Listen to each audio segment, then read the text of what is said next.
Fala galera, tudo bem? Meu nome é Raul Ítalo, sou voluntário aqui no LaVide e começando, esse aqui vai ser o nosso primeiro vídeo, certo? De geometria analítica. Eu vou determinar esse número aqui, dessa aula, como 00, certo? É uma introduçãozinha que eu vou tentar fazer aqui de geometria analítica. O que eu vou tentar trazer nessa aula? Como já está dizendo aqui, ó, uma introdução. Eu não queria chegar logo aqui dizendo que era o plano cartesiano. Ah, o plano cartesiano é isso aqui, o eixo X, eixo Y. Eu queria trazer um pouquinho do que eu entendi estudando esse conteúdo.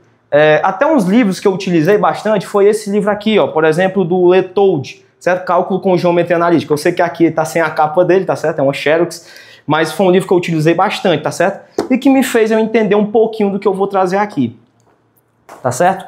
Então, olha cá, ó. Antes de eu entrar propriamente na geometria analítica, de falar do plano cartesiano, que vai ser toda trabalhada a geometria analítica, eu quero lembrar você duas coisinhas. Eu quero falar sobre a relação bionívoca e o plano de duas retas concorrentes. Vem aqui, o que é uma relação bionívoca? Ela é bem simples. Ó, a palavra bi quer dizer dois. Você conhece? Bi, dois. E unívoca quer dizer único. Ou seja, uma relação única entre dois carinhas, certo?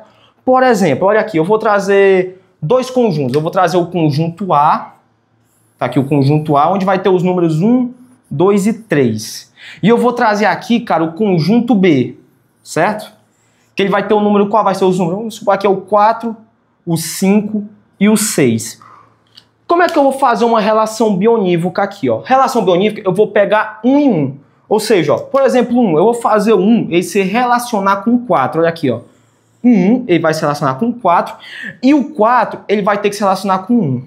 O 2 vai se relacionar com 5 e o 5 vai se relacionar com 2. E o 3 vai se relacionar com 6, assim como o 6 se relaciona com 3. Você tá vendo, ó, bi, ó, eu tô pegando dois números onde a relação, ó, unívoca é única. Ou seja, ó, esse cara, ó, a relação do 1 com 4, ela é única, não tem outro. O 1 só se relaciona com 4, como o 4 se relaciona somente com o 1. Ok? Isso é uma relação bionívoca. E de tal forma que todos os elementos são relacionados só com um de lá e todos os elementos são interligados. Ok? Você percebe, ó, que todos os elementos do conjunto A se interligaram com todos os elementos do conjunto B. Você está vendo isso aqui, que interessante, né? Isso é uma relação bionívoca. Por exemplo, se o 1 tivesse relacionado com 4, o 2 com 5 e o 3 com 6, mas vamos supor que não tivesse o 6 aqui. Só tivesse aqui o 4 e o 5, certo? E aqui tivesse 1, 2, 3. Isso ia ser uma relação bionívoca? Não, porque tá faltando o 3 relacionar com alguém, certo? Então não seria. Então eu tinha que ter um novo número aqui, podia ser qualquer um. Eu vou botar aqui de novo o 6 para se relacionar, viu, gente? Ó, isso é uma relação bionívoca. Eu quero que você guarde esse carinha que a gente vai usar lá na frente, certo? Isso é uma relação bionívoca. Todos os elementos se interligam com somente um elemento do outro, certo? De tal forma que a relação é única, onde um se relaciona só com um e esse se relaciona com esse. E o que eu quero falar com vocês agora é o plano de duas retas concorrentes, certo? Esse carinha aqui é um teorema bem legal da geometria espacial, que é o quê? Que se você tiver duas retas concorrentes, vai ter somente um plano que vai ter as duas retas contidas, certo? No mesmo plano. É bem fácil demonstrar isso, né? Vamos supor que a gente vai ter duas retas aqui, tá certo? Vou chamar essa aqui de reta R e essa aqui de reta S. E você sabe que são duas retas concorrentes, eu vou ter um ponto de interseção, que eu vou chamar aqui de P. E você sabe que numa reta há infinitos pontos. Então eu posso pegar um novo ponto na reta R, que eu vou chamar aqui de A, e um novo ponto de B, que vai estar na reta S, certo? Um ponto na reta R e outro ponto na reta S. De tal forma que A e B sejam diferentes de P, certo? Eu não quero que o A nem o B sejam congruentes a P. É um ponto distinto, diferente de P. E você sabe, olha só que interessante, que três pontos não colineares determinam um único plano. Ou seja, eu tendo o A, o P e o B não colineares, você vê que eles não são colineares, eu vou ter um plano, eu vou chamar esse de plano alfa, ok? Eu vou ter um plano alfa, onde ele vai ser quem? O ponto A, P e B. Certo? Então eu vou ter um plano contendo esses três pontos aqui, ó. Vou ter um plano contendo esses três pontos. E olha mais, você sabe que dois pontos determinam uma única reta. certo? Então, se eu tivesse a reta S, eu tenho um ponto P e o B. Tá vendo? Então, ó, o ponto P e B determinam a reta S. E se P e B estão no alfa, quer dizer que a reta S também está em alfa. Logo, S pertence... Não, S pertence não, viu, gente? S está contida. Pertence é quando é ponto. Quando a gente fala de reta, é contida, viu? Ó, a reta S está contida em alfa. Logo, você também percebe, ó, a reta R ela pode ser formada pelos pontos P e A, porque P e A só vai existir uma única reta e vai ser a reta R, certo? E como P e A estão contidas em alfa, logo a reta R está contida em alfa. Logo, a gente vai ter o quê? Que duas retas concorrentes vão determinar um único plano sobre elas. Eu quero que você tenha na mente, certo? Tanto a relação bionívoca quanto esse plano de duas retas concorrentes que a gente vai usar elas já já. Vou apagar aqui o quadro e volto com vocês. Bom, gente, voltando aqui, cara, olha só, agora sim a gente vai começar a falar um pouquinho do plano cartesiano. Eu espero que tenha ficado fixado aquelas duas ideias para você, que a gente vai usar elas já já, viu? Primeiramente, eu quero que você entenda o seguinte, a geometria analítica ela foi desenvolvida pelo René Descartes. Ele fez a junção de duas partes da matemática, a geometria e a álgebra, né? Aritmética, ele juntou as duas e fez a geometria analítica. Isso foi uma ideia incrível, certo? Onde ele juntou a álgebra junto com a geometria, onde as coisas eram diferentes, ele ó, juntou elas no mesmo lugar, certo? E se você perceber, olha só que incrível, a geometria ela veio muito antes da álgebra e da aritmética, tá certo? Ou seja, os números vieram depois da geometria, primeiro veio as figuras. Então aqui na geometria a gente sempre tenta o quê? A gente tenta trazer a álgebra e juntar ela com a geometria, ou seja, dar um exemplo geométrico, juntar as duas num lado só. Isso que muitas vezes os matemáticos tentam fazer, certo? Então, o que a gente vai tentar fazer aqui? Olha só, a gente vai olhar dois conjuntos. O que eu vou tentar fazer agora aqui para você? Eu vou tentar trazer um exemplo, uma representação geométrica dos números reais, certo? Eu vou ter aqui, ó, eu vou escrever aqui, ó, o conjunto dos números reais aqui, ó, tá aqui eles aqui, os reais, essa aqui é a letra dele. Eu vou chamar esse conjunto aqui, ó. Quem é o conjunto dos números reais? São todos os números, diferente dos complexos, né? São todos os números que a gente conhece. 1, 2, raiz de 3, o número π, o número de Euler, certo? Que é o Euler. Todo número, ó, 5 sobre 2, frações racionais, são todos os números. Esse é um conjunto dos números reais, certo? E você vê que ele não tem nada a ver com a geometria, tá bom? E o que eu vou tentar fazer? Eu vou tentar trazer ele para uma representação. Representar o quê? Eu vou tentar representar ele numa reta. E essa reta a gente vai chamar ela de eixo. Eu vou tentar transformar ele aqui, ó, os números reais, vou tentar trazer para uma reta. Mas, Raul, como é que tu vai fazer isso, cara? Como é que tu vai transformar os números reais aqui e representar ele em cima de uma reta? Bem simples. Você percebe que os números reais, eles são infinitos. Existem infinitos números dentro desse conjunto. Então, o que tem de infinito na reta? Isso mesmo que você pensou, a gente tem infinitos pontos numa reta. Aí, numa reta, pelo postulado de Euclides, que veio muito tempo atrás, o que o Euclides diz? Que numa reta há infinitos pontos aqui, certo? Infinitos, infinitos, infinitos, infinitos. O tanto que você quiser colocar aqui vai ter. A reta tem infinitos pontos. Então, o que eu consigo fazer? Eu consigo fazer uma relação bionívoca de quem? Entre os números reais e o conjunto de pontos de uma reta. Isso não é incrível não, cara? Ó, então eu vou chamar um novo conjunto aqui, ó. Criar um novo conjunto. Eu vou chamar esse conjunto de P, onde ele é o conjunto de todos os pontos de uma reta. Aqui eu vou colocar só assim para ficar bonitinho. Aí você percebe, Raul, mas tu consegue fazer uma relação bionívoca? Porque do jeito que tu falou, tu disse que cada número daqui vai se relacionar com um de lá, como cada um de cá vai ter que se relacionar com um daqui. De tal forma que todos os elementos sejam interligados. Eu vou conseguir fazer. Por quê? Porque como os números reais são infinitos e os pontos também são infinitos, logo eu vou conseguir ligar infinito com infinito. Isso eu consigo fazer. Ou seja, ó, cada número real, vou fazer de laranja, ó, cada número real aqui, ó, eu posso interligar com um pontinho da reta. Como esse ponto da reta vai ser interligado com esse ponto. Esse 2 vai ser interligado com esse ponto aqui. O número π vai ser interligado com esse ponto aqui, certo? Ou seja, o que eu estou tentando dizer? cada ponto dessa reta vai ser um número real. E cada número real vai ser um ponto nessa reta. Uma relação bionívoca, onde um ponto é um número real e onde um número real é um ponto. Certo? Eu quero que você pegue essa essência aqui que a gente vai usar já já mais para frente. Ou seja, eu acabei de criar essa reta, a reta real. Onde essa reta eu vou chamar ela de eixo. O que é um eixo? O eixo vai ter uma direção e sentido. Então, qual vai ser o sentido dessa reta? É o número que ela está crescendo. Eu vou chamar ela bem aqui, ó, essa reta real. Eu vou dizer que o eixo dela, a direção dela vai ser para a direita, como os matemáticos decidiram colocar, certo? Ela vai crescer para a direita, onde eu vou ter que decidir onde é a origem desse eixo.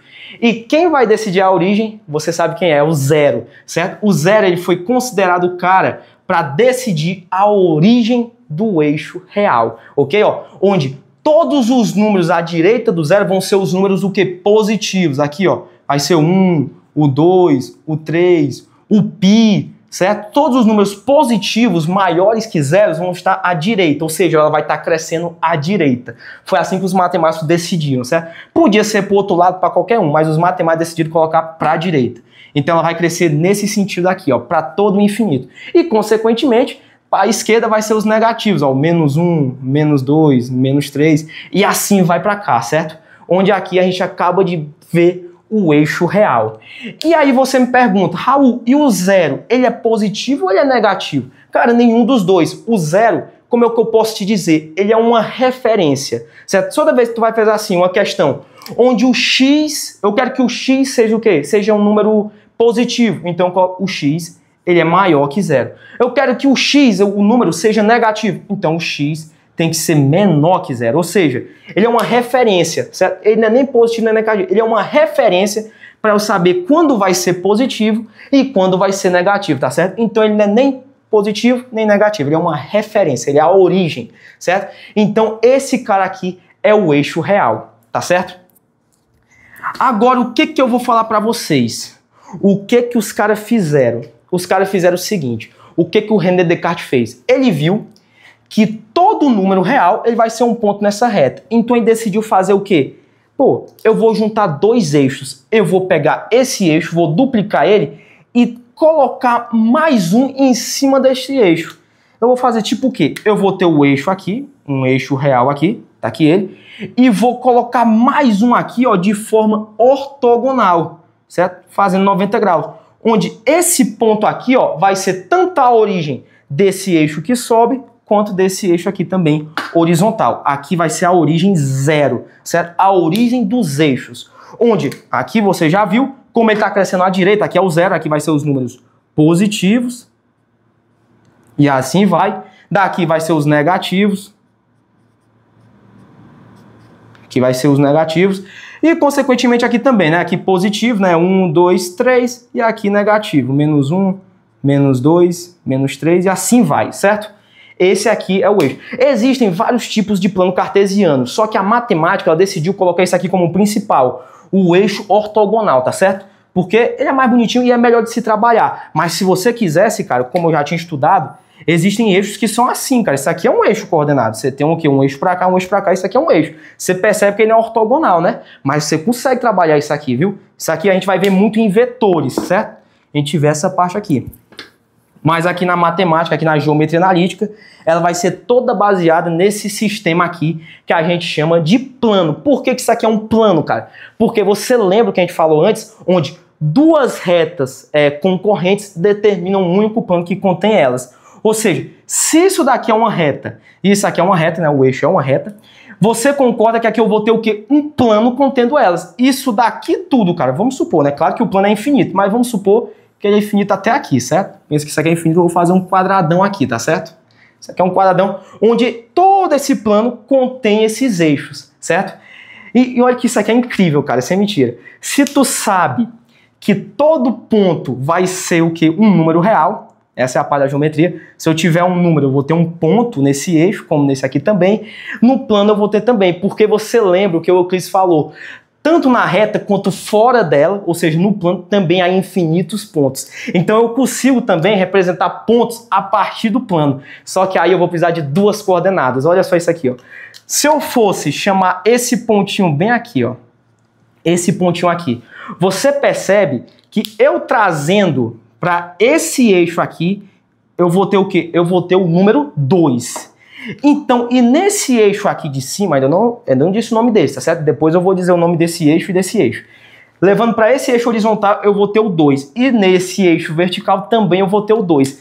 Tanto eu vou ter um 2 para representar isso aqui, quanto esse daqui. Ou seja, esse ponto aqui, ele é 2, 2. Mas olha só isso aqui. Raul, tu disse que quando um ponto, um número real, ele vai ser um ponto no plano. Isso mesmo. Um númerozinho real, ele vai ser um pontinho só no plano. Então, no plano não, desculpe, na reta, no eixo. Então quer dizer que se eu tiver um par, olha só, um par de números, você tá vendo que é 2, um par 2 de números, eu vou ter um ponto no plano? Isso mesmo, você tá pegando a essência, olha só. Quer dizer o quê? Se eu tiver um número real, eu vou ter o quê? Um ponto no eixo. Agora, se eu tiver um par de números reais, eu vou ter o quê? Um ponto no plano, certo?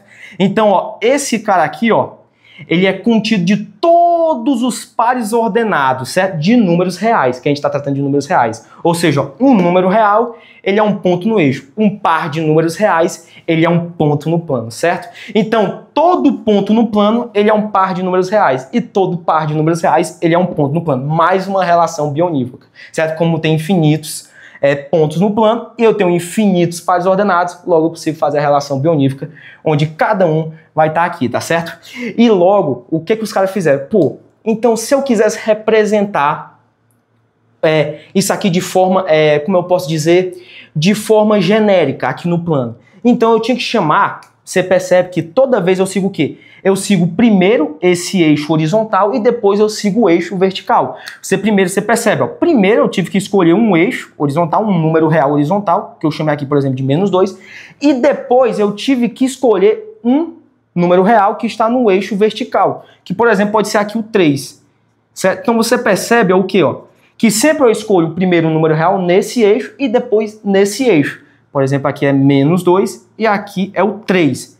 Sempre nesse eixo e nesse eixo. Logo eu estou percebendo o seguinte, pô, e se eu quisesse escolher um número x e um número y quaisquer? Logo ele ia estar o quê? O número x, y, certo? Então você sabe, ó, sendo o x um número qualquer e o y um número qualquer, onde o x ele vai estar no eixo horizontal e o y no eixo vertical, então eu posso chamar o quê? Esse cara aqui, ó, de eixo x. O eixo das abscissas, que é o primeiro cara que eu escolho, o primeiro número real, para encontrar meu ponto, meu par ordenado, é sempre o x, então eu vou pegar nesse eixo x. E o segundo número real vai ser no eixo y, certo? Que vai ser esse segundo carinha aqui, ó. Então esse aqui é o eixo x e o eixo y, certo? Também chamado de eixo das abscissas e o eixo das ordenadas, certo? Então toda vez que você for pegar um ponto no plano, primeiro vai ser o x, que vai ser no eixo horizontal, e depois o y no eixo vertical. Logo aqui a gente acaba de mostrar o plano cartesiano que o Descartes desenvolveu lá em 1637, no século 17, que ele desenvolveu esse cara, viu? E toda a geometria analítica vai ser desenvolvida em cima desse plano cartesiano, certo? Porque aqui eu me sinto o quê? Coordenado, eu sei onde estão as coisas, né? Porque é o plano de eixo, ó. Você vai ter um eixo aqui, e eu sei onde é as coordenadas dos pontos. Se você me der um ponto, eu lhe digo os números da coordenada dele. E se você me der as coordenadas, eu te digo um ponto nesse plano. Então a gente consegue assimilar. Logo a gente vai começar a trabalhar com retas, com circunferências, com gráficos nada a ver, cúbicas, quadráticas, tanto faz, todas vão estar dentro do plano cartesiano. Por quê? Aí você me pergunta, por que uma... Vou fazer outra aqui. Certo, gente? Ó, mais um plano cartesiano aqui, ó, eixo x, eixo y. Por que uma reta está no plano? Por que eu consigo fazer uma parábola, uma circunferência? Por que eu consigo fazer isso tudo? Pelo seguinte motivo. Toda figura tem infinitos pontos. Tá entendendo? Ó, a parábola, ela tem um pontinho aqui, um pontinho aqui, um pontinho aqui.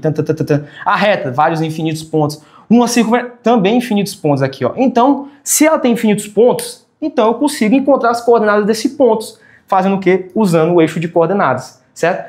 Por isso que a gente consegue fazer todas essas figuras, porque nada mais, nada menos, a gente trabalha com pontos, certo? Porque numa figura é como se todos os pontos estivessem enfileirados fazendo o gráfico da sua equação, da sua função, de tudo. São infinitos pontos. A gente trabalha com pontos aqui na geometria analítica, tá certo? Tudo que você for trabalhar aqui vai ter ponto no meio. A gente trabalha com pontos e são infinitos pontos. Então são infinitas possibilidades, certo? Então eu espero que tenham gostado dessa introdução de geometria analítica.